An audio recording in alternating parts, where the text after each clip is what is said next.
One of my favorite television shows is Chicago Fire.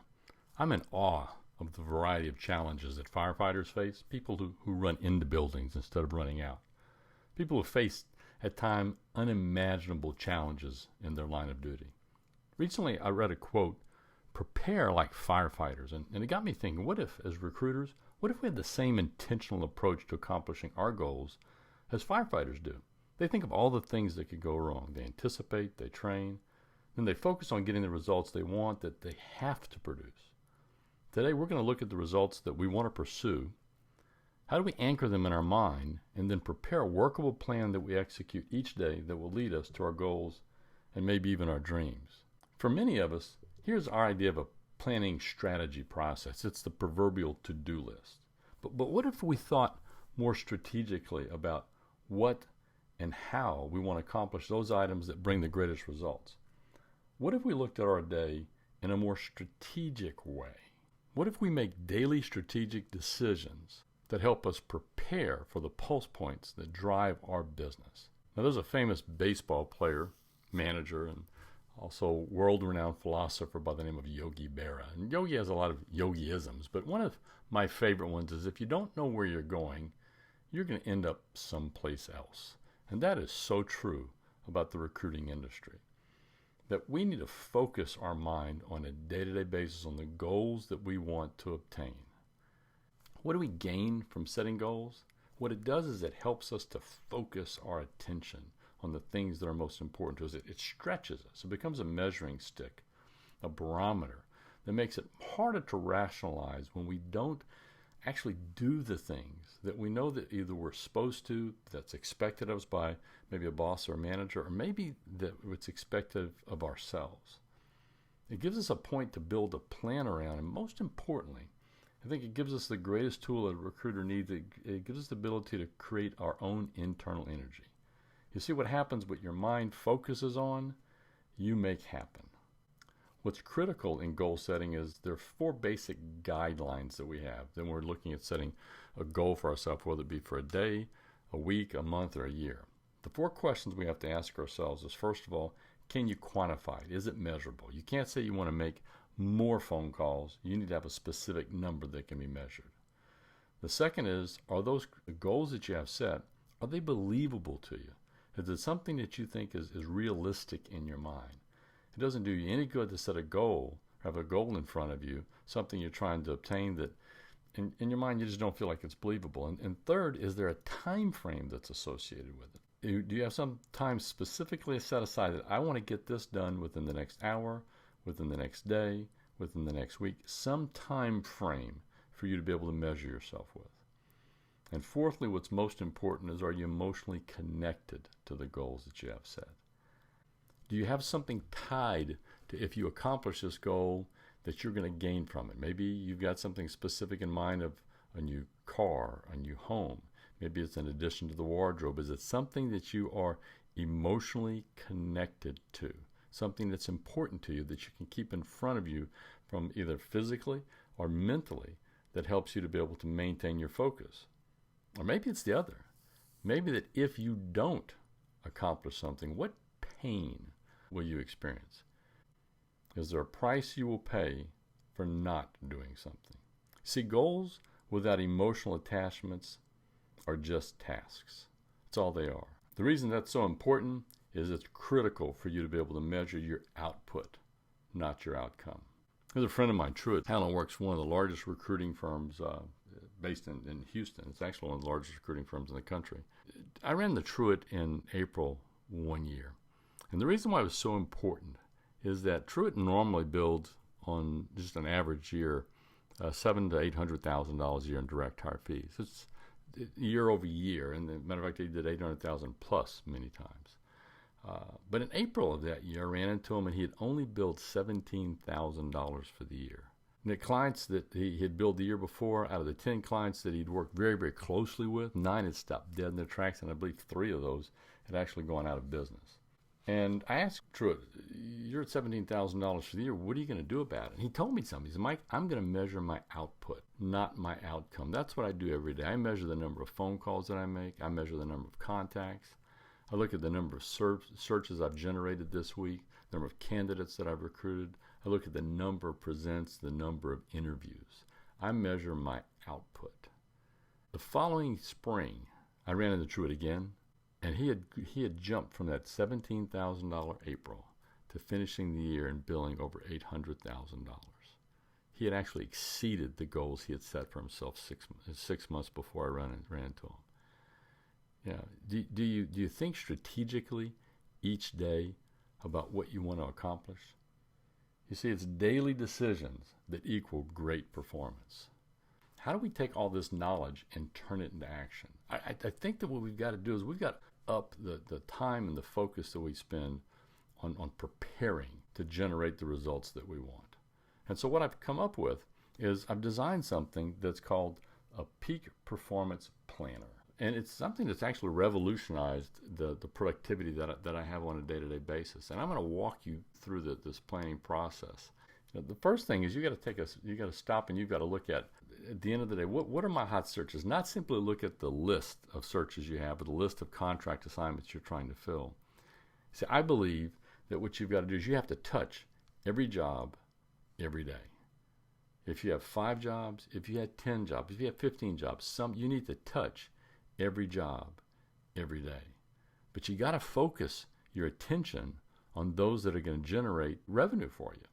And so you've got to look at all the jobs I have, which are the ones that I need to focus my attention on. Now, the challenge we have in our business is I'm going to show you a picture of what I think is similar to what a recruiter looks like. You might think this is a jockey that's just riding a dead horse. As a matter of fact, I got this from a good friend of mine. Dear lady Linda McLaughlin had passed this on to me years back.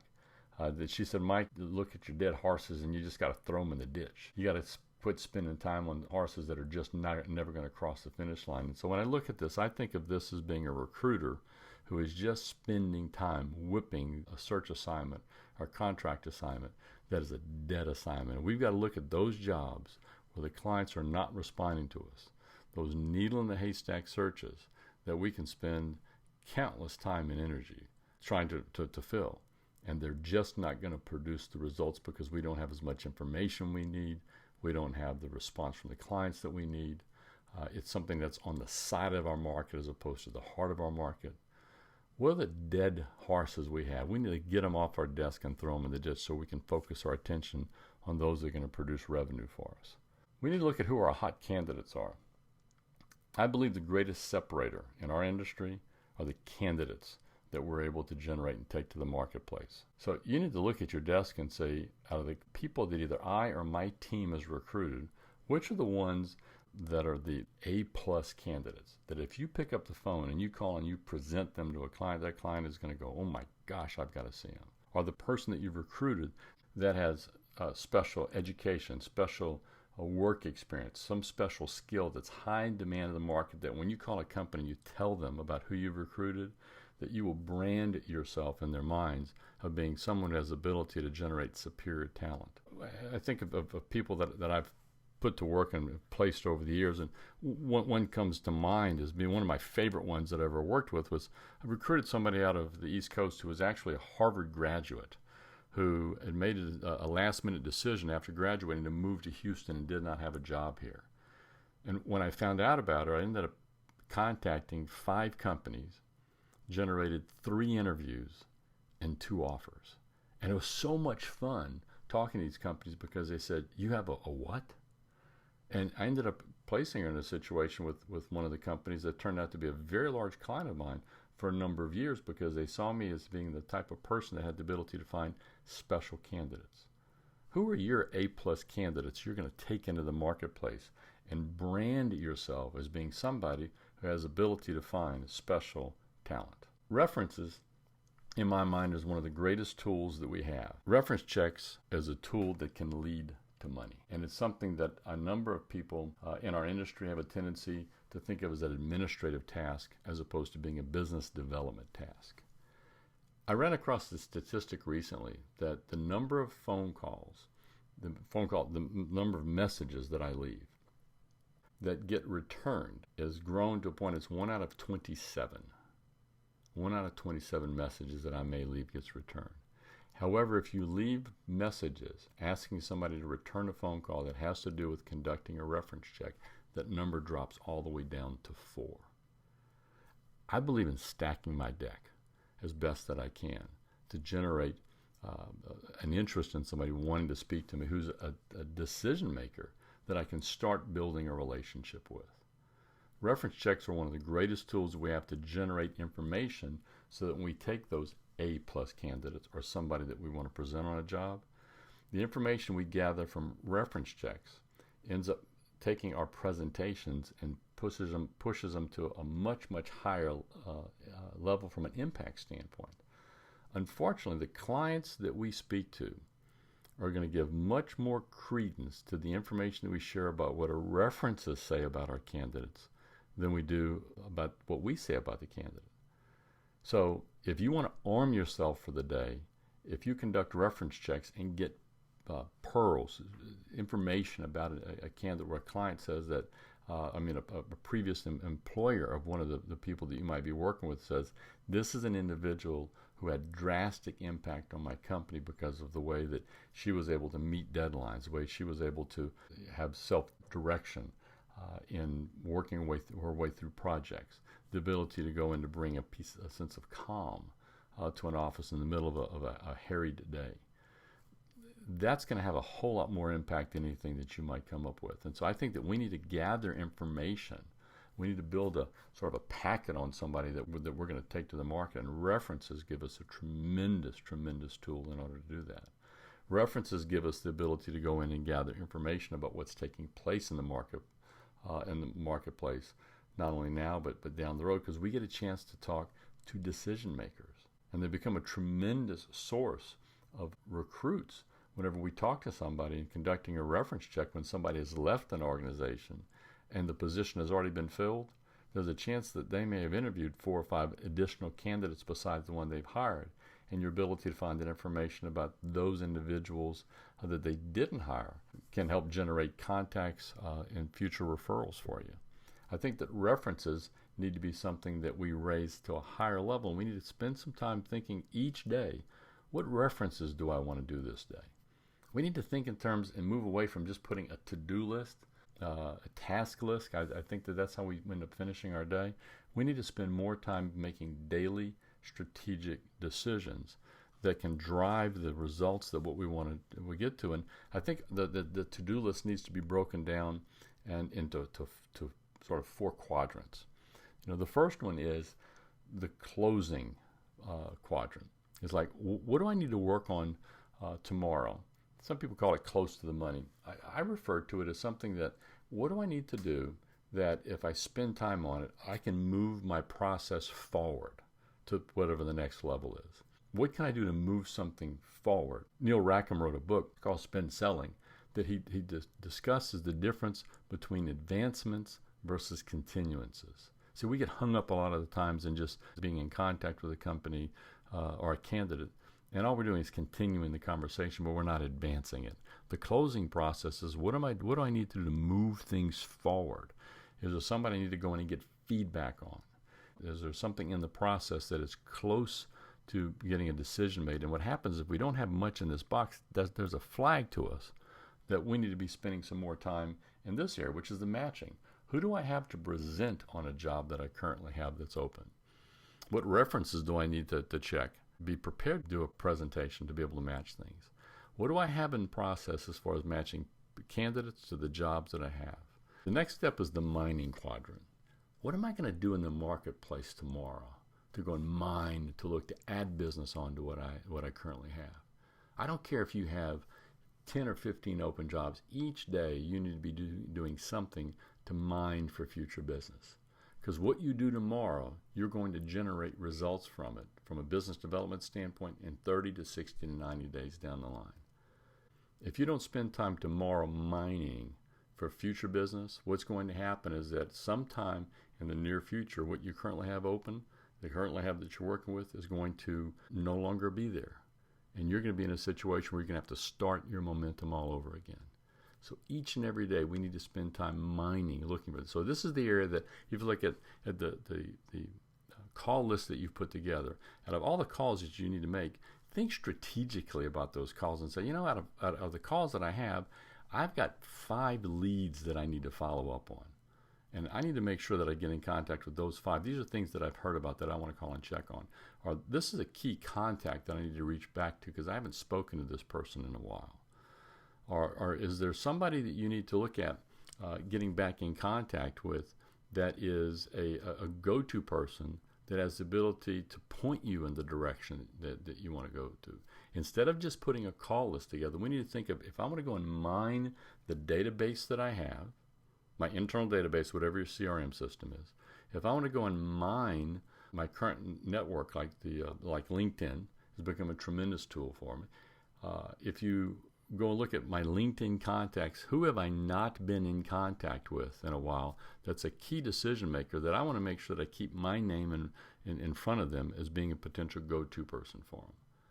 And in this particular area, you want to think of also, what do I need to do to expand my network? How do I grow my network? Who is it that I have not spoken to recently that I need to get back in contact with? Who do I need to get in contact with that may be at companies I'm currently working with, but I've never spoken to that individual? How do I broaden my contact base with the companies that I work with right now, especially those companies that I'm already doing business with? I don't know how many times I've run into situations over the course of my career that I had such great relationship with somebody, but they were the single point of contact that I had with that company, and they ended up leaving. And when they left, somebody else came in. Unfortunately, since I wasn't anchored with anyone else in the company, that whenever the change took place, I ended up losing business because the person that came in brought their person that they had a relationship with. And if I had been more positioned with other people, I could have done a better job of being able to anchor myself with that particular company, that particular piece of business. My suggestion is to look at your LinkedIn network. And when you think in terms of mining, you want to look at however big your network is today. You want to set a mark for yourself 12 months from now that you want to grow your network by X number of contacts. You want to expand your network and the number of people who know who you are and that you know. I think that's one of the greatest travesties that we make. We think in terms of doing deals as opposed to building a network. We think of today instead of tomorrow.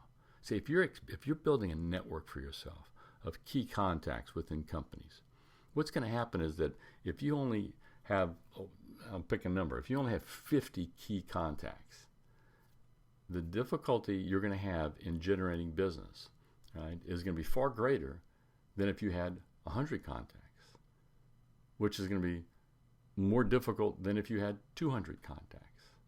And so I believe that you need to look at the network that you're building for yourself and evaluate, how do I add key people onto my network on a day-to-day basis and grow it.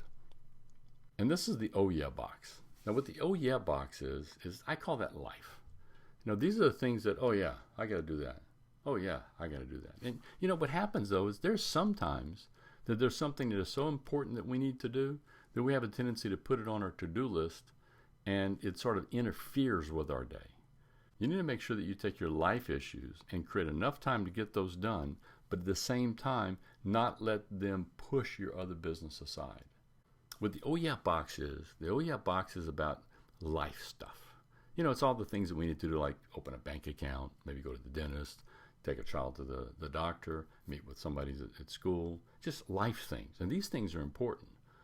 But what happens is sometimes we just write this task list down and we don't give it the specialness that it needs and try to figure out when and how do I get it done and give myself permission to say, I need to get this done at this particular time. See, what we're trying to accomplish on a day-to-day basis in this business is we want to create energy and momentum. And what we're trying to do is we're trying to generate force. We're trying to generate energy. And the way we do that, it has to do with mass.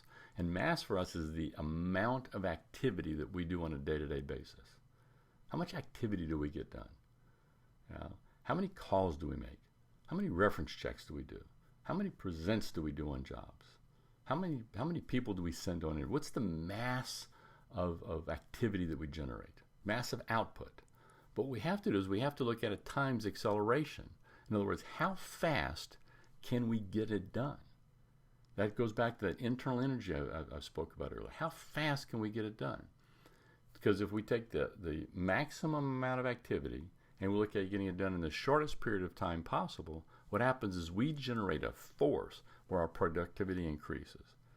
So my suggestion is that if you look, we have a calendar on the left-hand side.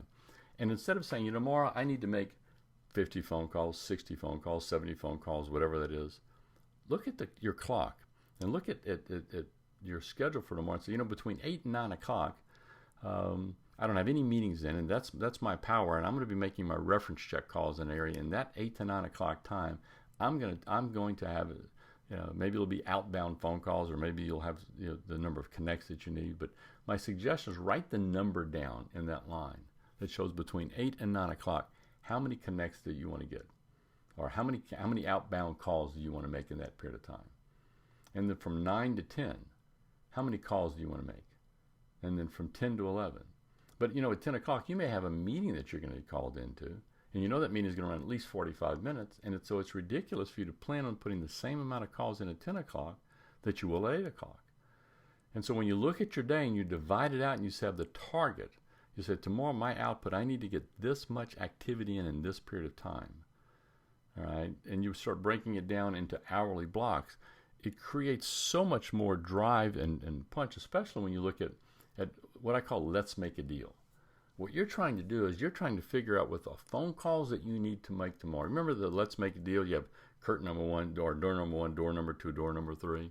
And you don't know behind which door is the money door.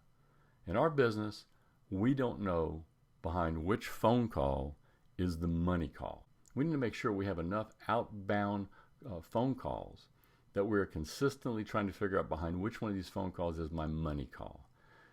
If you're projecting to make 9 phone calls between 1 and 2 o'clock, then every time you make a phone call, you simply check those numbers off as you're moving forward. Do you have the courage at the end of the day to give yourself a grade on how well you did? Now you may have all these quadrants filled in of things you need to do and the number of calls that you want to make tomorrow. But my suggestion, this is the thing that really pushed me forward. Out of all the things that I need to do, what are the 5 things that I need to get done tomorrow to give myself an A? And what I found for me is that what happens is when something unexpectedly comes up, which happens in our business every day, and I get knocked off course, I come back and I look at my planner, which checks between 8 and 9 o'clock and call on leads. I've got 7 leads I need to follow up in that period of time. These are the things that you set aside. So these are what I call my A things that I need to get done tomorrow.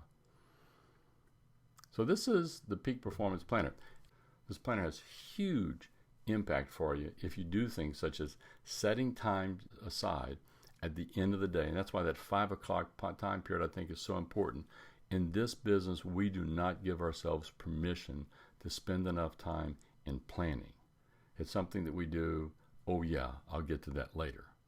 All right, or oh yeah, let me fill out my to-do list, as opposed to spending time and giving yourself permission to invest time in not just putting a call list together, but make a determination on strategically who are you going to call, why are you going to call, and when are you going to call. How do you take and manage and organize your day? At the time of preparation at the end of the day is critically important. You see, it's those daily decisions that equal great performance. Now, I realize that every day we run into obstacles that are going to derail us, that are going to throw us off track. There's 4 big ones that I think that we have to learn to deal with. The first one is we don't bounce back. We get hit with something that's unexpected. I was talking to a client this morning, and they had an email when they got up and checked, and somebody who was supposed to start work on Monday, their father was taken ill and had to go into the emergency room of the hospital, and they were jumping on a plane and heading off, and so they weren't going to be able to start. Their total day had to go through a major change. She could have spent the day whining and remorsing about that, going and venting to all the people in the office. She doesn't bounce back. The second is, in this particular case, she did. And by the time noon came around, she actually had 2 more candidates that were available to start work on Monday. Somebody doesn't take ownership for their outcome. They're in situations where somebody falls into what's called victimization. I didn't get this done because of an extraneous circumstance, as opposed to taking ownership for saying, I will do what it takes to make things happen, and if it doesn't, it falls on my shoulders. The third is that you make poor decisions on time. You make poor decisions on where you invest your time. In today's rabbit trail internet opportunities, where you get involved with something, Dennis Waitley talked about the difference between goal achieving and tension relieving approaches to life. Are you doing something that is taking you to your goal? Are you doing something that is simply makes you feel like what you're doing is important or value? And if you're looking to weigh things out, a lot of times we're doing things that actually make us feel like we're doing things of importance. But the reality is, it's really not taking us to the goals that we have. We get caught up doing administrative things that could be done later in the morning as opposed to what's considered to be prime time. And then lastly, I talked about this earlier, is that we don't create internal energy. That the energy for our productivity has to come from a boss putting pressure on ourselves.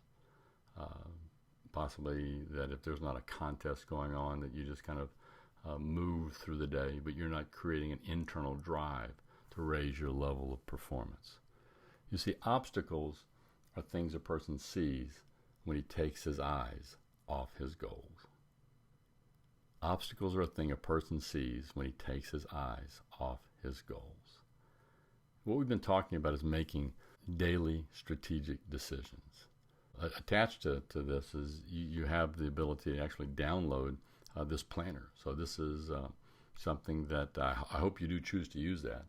It's going to take you a little bit of while to implement it. So I got three tips for you on a way to be able to really push your productivity to higher levels than you ever have before. The first is you actually spend time writing down what you want to try to accomplish tomorrow. You write it down. There's something powerful in writing things down that you want to make happen. The second is you want to make sure that you look at your goals. See, what happens is whenever we aren't on target, we have a tendency to kind of push the numbers aside and not spend time looking at it because we don't want to look at them. But one of the greatest lessons I ever had was when I was taught what you look at changes. What you look at changes. So when you write things down that you want to make happen, you want to make sure that you spend time looking at it. I know that sounds sophomoric, but you want to share it with somebody, because when you tell somebody that you will make something happen, it increases the chance that it will take place. So write it down, look at it, and share with somebody else some deadline, some objective, something that you are going to make happen. And you will find your performance goes to a totally different level. So that's the Peak Performance Planner. And if you have any questions, by all means, feel free to reach out to me. Here's my contact information. You can find me at mike@mikelejeune.com. My website is mikelejeune.com. That's mikelejeune.com. And then I've got a Twitter handle. It's Recruit the Best. Definitely connect up with me. I'd love to have you a part of my network. So go to LinkedIn and find me there. I love connecting up with people in the recruiting industry. So I wish you great success. I wish that this year that you can accomplish the goals that are even beyond your wildest dreams. But the way that you do that is thinking of things strategically each and every day. Raise your level of expectations for yourself, but do so in smaller blocks of time. And have the confidence in yourself that if you focus your attention in small, specific, intentional blocks, that you will move mountains. I wish you great success in your career in the recruiting industry.